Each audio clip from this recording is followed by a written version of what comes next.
Hi friends, welcome Sriraj channel. எல்லாம் எப்படி இருக்கீங்க? இன்றைக்கி நம்ம சேனலில் டாபிக் என்ன அப்படின்னு பார்த்தீங்கன்னா, செம்பருத்தி செடி பற்றி தான் பார்க்க போகிறோம்.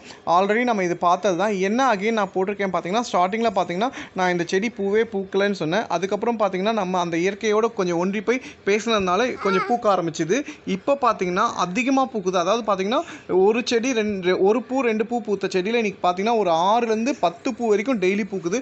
ஸோ இயற்கையோட இதே பார்த்தீங்கன்னா அவ்வளோ சூப்பர். நம்ம இயற்கையோட ஒன்றி போயிட்டோம்னா அது நம்ம என்ன சொல்கிறோமோ அது எல்லாமே திருப்பி கேட்கும்.